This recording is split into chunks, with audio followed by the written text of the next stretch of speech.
Meus caros amigos e amigas, vocês estão no canal Espiritismo Explicado, eu sou Lazarino Barbo. Hoje vamos dar continuidade ao estudo sistematizado do Espiritismo.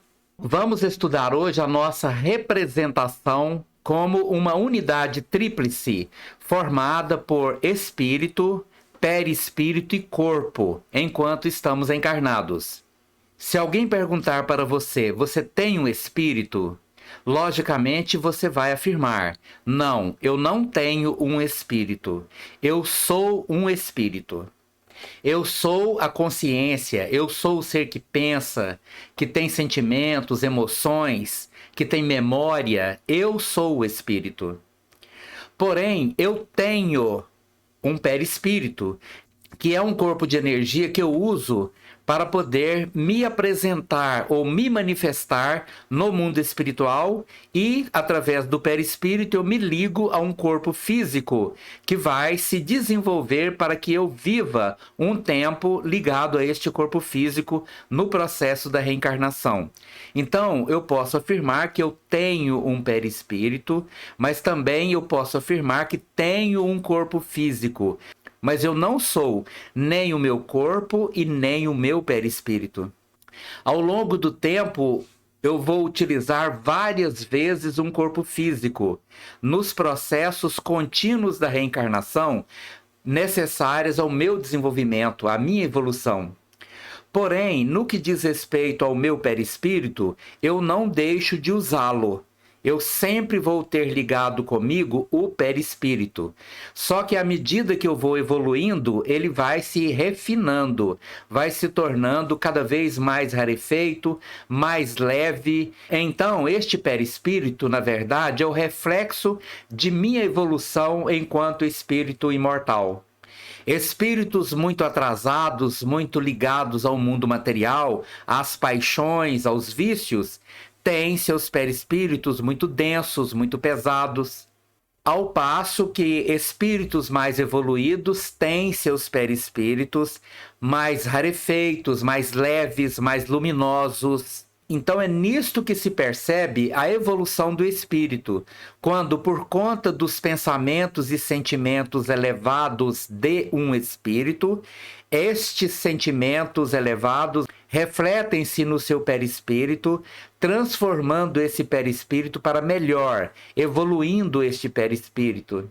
Assim também acontece com o nosso corpo, ou seja, o espírito voltado para o mal, para o desequilíbrio, ele produz reações negativas no seu perispírito. O perispírito vai ficando denso, pesado, e o corpo que será gerado através deste espírito, que se liga ao novo corpo através exatamente desse perispírito, o perispírito, como matriz mental do corpo físico, ele vai produzir neste corpo todas as reações correspondentes a tudo que está acontecendo com ele. Mas na nossa lição de hoje, vamos começar entendendo os elementos gerais do universo, para que possamos entender com maior profundidade a questão do perispírito e do corpo.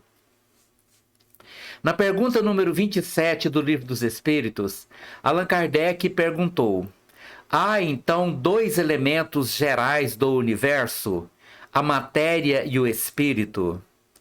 E os espíritos responderam: sim.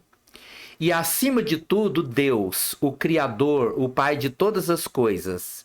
Então, Deus, espírito e matéria constituem o princípio de tudo que existe, a Trindade universal. Isso está no Livro dos Espíritos, pergunta número 27. Então, isso significa que nós podemos entender que no universo existe, acima de tudo, Deus, o ser absoluto. Em todo o universo existe uma única coisa que é absoluta, que é o próprio Deus. Mas abaixo de Deus existe apenas espírito e matéria. Espírito somos nós. Então vamos dizer que existe Deus, depois existe nós, espíritos, e depois existe matéria. Tudo mais é derivado da matéria. Então, isto quer dizer que o meu perispírito também ele é feito de matéria, porém matéria num outro nível de vibração. Matéria que vibra numa outra dimensão e não nessa nossa do corpo físico aqui. Os espíritos são a individualização do princípio inteligente, como os corpos são a individualização do princípio material. A época e o modo por que esta formação se operou é que são desconhecidos. Então, primeiro Deus criou o princípio inteligente, mas ele não tinha individualidade. Ele não tinha nem individualidade e nem consciência. Mas quando Deus criou o princípio inteligente, ele também criou o princípio material. Então você tem um momento da criação em que você tem algo chamado princípio inteligente, que não tem individualidade, não tem consciência e não é espírito. Mas do outro lado você tem também o princípio material, que não é matéria. Ele é só o princípio material. Houve um instante na criação em que Deus une o princípio inteligente, que não era matéria e nem era espírito, ligou ao princípio material, que também não era matéria, era o princípio material. A união do princípio inteligente com o princípio material criou o fluido cósmico universal como base de tudo que existe no universo, sendo então a partir daí, com a assimilação pelo princípio material, através da sua ligação com o princípio inteligente, ele assimila o princípio inteligente e desenvolve o fluido cósmico universal inteligente, que vai produzir matéria com inteligência. A matéria é inteligente. Todas as reações existentes no mundo material, relacionadas à química, biologia, à física, revelam uma inteligência intrínseca. Não é uma inteligência racional como é a nossa, mas é uma inteligência ligada ao designer inteligente, onde a matéria se desenvolve, se combina obedecendo o comando do designer inteligente, para que alguma coisa seja produzida através das ligações entre os diversos elementos materiais, obedecendo um comando. Isso nós chamamos de inteligência instintiva ou inteligência intrínseca. Não é ainda inteligência racional. E nós, humanos, utilizamos o complexo humano, que podemos analisar como o homem formado de 3 partes essenciais. A primeira parte é o corpo, ou ser material, igual ao dos animais e animado pelo mesmo princípio vital.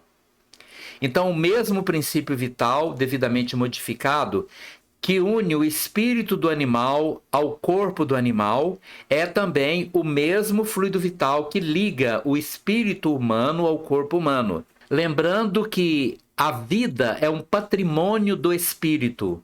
O corpo não tem vida, a matéria não tem vida. Mas quando o espírito se liga através do seu perispírito ao corpo físico em desenvolvimento, ele, o espírito, vitaliza o seu corpo, dá vida ao seu corpo através do fluido vital. Então, o espírito ligado ao seu perispírito produz um elemento chamado de fluido vital e este, então, transporta a vida, que é um patrimônio do espírito, para o seu corpo físico. Uma vez cessada a alimentação do fluido vital direcionado para o corpo físico, no fim da vida, por qualquer motivo, acontece então a morte do corpo. Ele não tem vida própria. Quem tem vida própria é o espírito, e ele, ligado ao seu corpo físico, através do fluido vital, faz com que o corpo tenha vida. Mas o segundo elemento do complexo humano é a alma ou espírito. Didaticamente, os espíritos optaram por chamar o espírito encarnado de alma.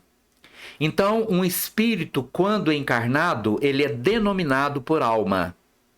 Porém, quando este espírito desencarna, está no plano espiritual, vivendo um momento entre uma e outra encarnação, este espírito é denominado na espiritualidade por espírito. É uma medida meramente didática. Quando você na literatura encontrar referência à alma, significa que aquele espírito está encarnado. Quando na literatura espírita referir-se ao espírito, significa que aquele espírito não tem corpo, ele está fora do corpo, vivendo no plano espiritual. Então a alma é o espírito encarnado que tem no corpo a sua habitação. E o terceiro elemento do complexo humano é o princípio intermediário ou perispírito. Substância semimaterial que serve de primeiro envoltório ao espírito e liga a alma ao corpo, tais num fruto o germen, o perisperma e a casca. Então ele compara o complexo humano a um fruto. Imagine um abacate. Você tem a casca, que é o corpo, depois você tem o perisperma, que é o fruto comestível, e depois você tem a semente, que é o espírito. Então você tem a casca, que é o corpo, depois você tem o perisperma, que envolve a semente. Esse perisperma é o próprio perispírito, e lá no meio você tem o espírito, que ele compara com a semente. Então ele tem a comparação casca, que é o corpo, perisperma, que é a parte comestível do abacate ou de qualquer fruto, e também tem a semente, que é o espírito. Lembrando que o nosso perispírito também é a nossa memória evolutiva. Nós evoluímos para nos tornar o que somos agora durante bilhões de anos. E toda a nossa evolução está representada, armazenada em formas de campos de energia em nosso perispírito. Tudo o que aconteceu conosco, toda a nossa evolução está registrada em forma de energia no nosso perispírito. E isto é muito claro, principalmente quando analisamos o DNA e a nossa ligação do nosso DNA com as demais espécies animais. O nosso parentesco com as outras formas de vida e até mesmo com o mundo mineral nos traz a exata informação de que já fomos estes seres em vidas passadas. E esta memória evolutiva armazenou-se em formas de energia no nosso perispírito e que se revela no novo corpo que vamos produzir para nós em uma nova encarnação. Na próxima quarta-feira vamos continuar esse estudo. Se você tiver alguma dúvida e quiser perguntar, faça suas perguntas aí nos comentários que nós vamos responder a todas as perguntas. Muito obrigado pela atenção e se você gostou desse vídeo, deixa aí o seu like. Obrigado.